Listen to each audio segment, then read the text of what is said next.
Emmanuel Domenac est avec nous ce matin. Bonjour. Vous étiez au Bataclan le 13 novembre. Vous êtes un rescapé des attentats de Paris. Vous êtes aussi vice-président de l'association 13 novembre qui est présidée par Georges Saline, qu'on entend aussi beaucoup évidemment depuis hier.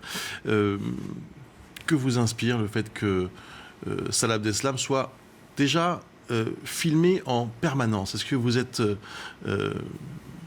heureux de cette initiative? Heureux, non. Mais on est rassuré, peut-être. On a des craintes de suicide. Monsieur Urvoas nous en avait parlé quand on l'avait rencontré. On sait qu'à Fleury-Mérogis, il y avait déjà eu un terroriste qui s'était suicidé, le meurtrier de Saint-Quentin Fallavier, qui avait tué son patron et qui s'était suicidé en prison. Donc il y a un vrai risque. Donc que tout soit fait pour éviter ça et qu'on puisse arriver jusqu'au procès, c'est une bonne nouvelle. Pour l'instant, il parle peu. Ça, j'imagine qu'en revanche, ça vous déçoit énormément. C'est malheureusement, on est déçu parce qu'on voit qu'il y a ce double discours qui est d'un côté de dire il veut parler, il veut absolument s'expliquer, et puis dès qu'on le met en situation de parler, de donner des éléments, au final, il dit rien du tout. Ou quand il parle, c'est pour limiter son rôle et pour dire qu'en fait, presque, c'est l'idiot du village. On voit ses avocats dire que c'est l'idiot du village. On voit monsieur Berton dire que son client est un survivant. Mais on ne peut pas parler de survivant. Enfin, c'est scandaleux pour tous ceux qui ont survécu aux attentats et pour ceux qui n'ont pas survécu.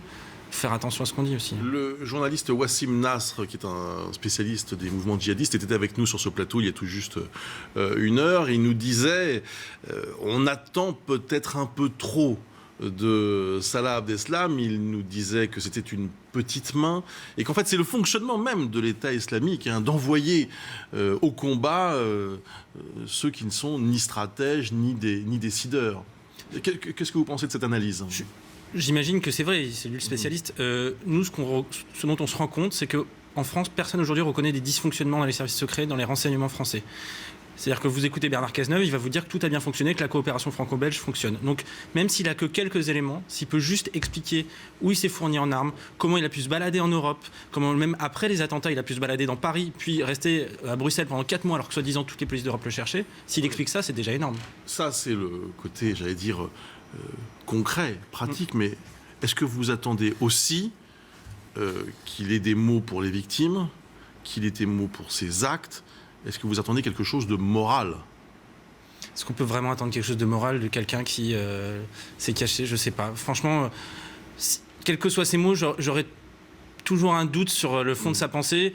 On voit l'attitude qu'il a, il est déjà dans une posture. Donc malheureusement, s'il a des mots et que c'est sincère, tant mieux, mais j'ai pas envie d'attendre ça parce que je pense qu'on sera très déçus.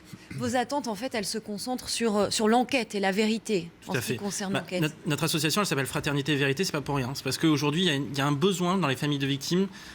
On se rend compte qu'on a peu d'éléments, pas d'éléments. Les PV d'autopsie n'ont toujours pas été versés à l'instruction. Donc aujourd'hui, on a des gens qui ont perdu un fils, une fille, un sœur, un frère et qui ne savent toujours pas comment il est mort. Donc on a une sorte d'indifférence de l'État. Et donc on attend de Salah Abdeslam peut-être trop, justement, comme l'a dit M. Toussaint, mais c'est parce que, malheureusement, on n'a pas de réponse. Donc il peut peut-être apporter certaines réponses qu'on attend. Merci en tout cas. Merci d'avoir témoigné ce matin sur iTélé. Et on rappelle évidemment que la prochaine audition aura lieu donc le 20 mai. Enfin, c'est le calendrier qui a été dévoilé. Vous attendez ça évidemment avec beaucoup d'intérêt. Merci d'avoir été avec nous ce matin sur iTélé.